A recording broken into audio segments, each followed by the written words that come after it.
এতিয়া মই আজিৰ অনুষ্ঠানৰ মুখ্য অতিথি অসমৰ মাননীয় মুখ্যমন্ত্ৰী ডক্টৰ হিমন্ত বিশ্ব শৰ্মাদেৱক তেখেতৰ বহুমূলীয়া ভাষণ প্ৰদান কৰিবলৈ বিনম্ৰ অনুৰোধ জনাইছো।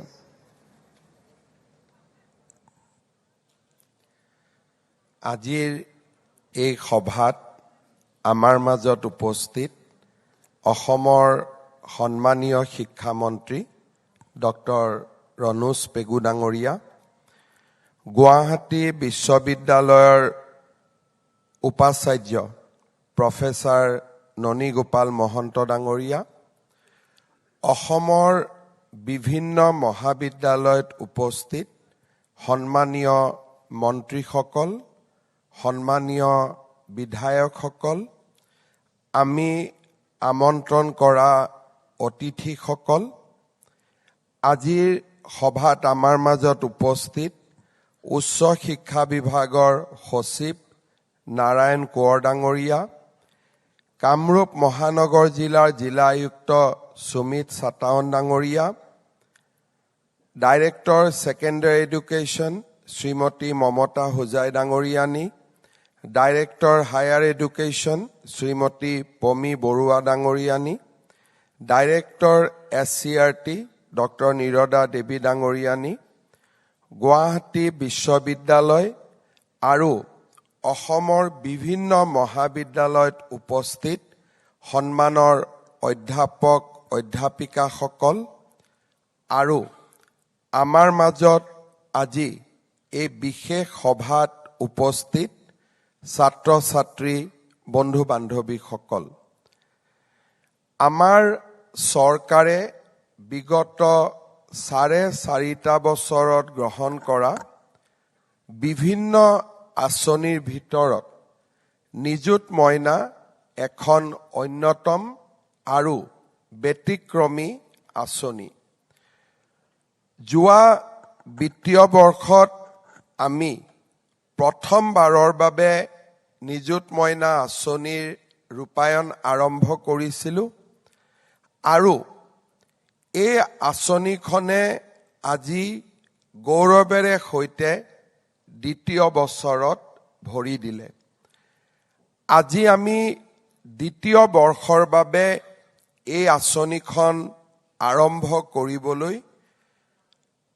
গুৱাহাটী বিশ্ববিদ্যালয় আৰু অসমৰ বিভিন্ন মহাবিদ্যালয়,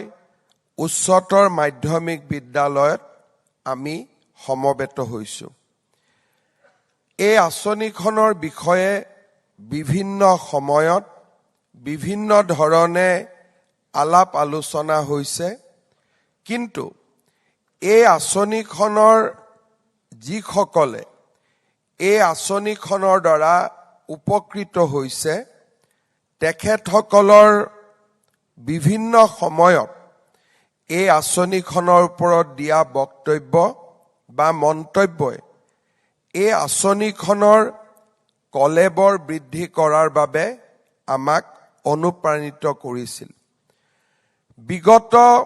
বছৰটোত যেতিয়া এই আঁচনি আমি আৰম্ভ কৰিছিলোঁ, আমি কেৱল মাত্ৰ ৰাজ্যিক বিশ্ববিদ্যালয় আৰু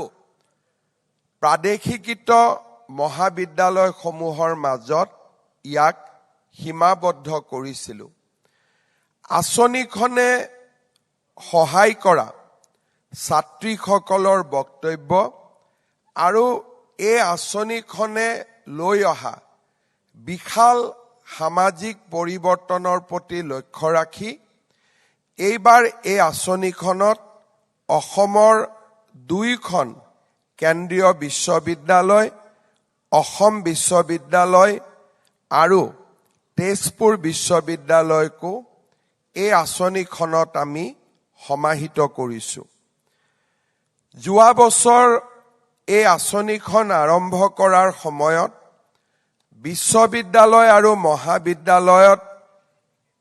পাঠ গ্ৰহণ কৰা সেল্ফ ফাইনেন্স কোৰ্ছসমূহক বা যিসমূহ ষ্ট্ৰীম প্ৰাদেশিকৃত নহয় সেই ষ্ট্ৰীমৰ ছাত্ৰীসকলক যোৱাবাৰ এই আঁচনিখনৰ আমি সুবিধা প্ৰদান কৰা নাছিলোঁ। এইবাৰ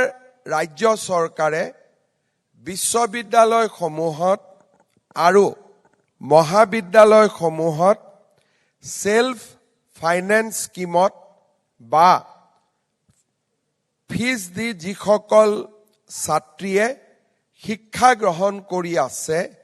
তেখেতসকলকো এইবাৰ আমি এই আঁচনিখনত সমাহিত কৰিছোঁ।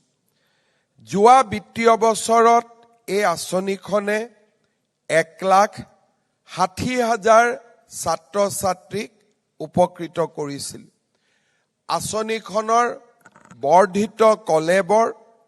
আৰু পৰিসৰৰ ওপৰত আমি অনুমান কৰিব পাৰোঁ যে এই আঁচনিখনে এইবাৰ 4 লাখ ছাত্ৰীক সমাহিত কৰিব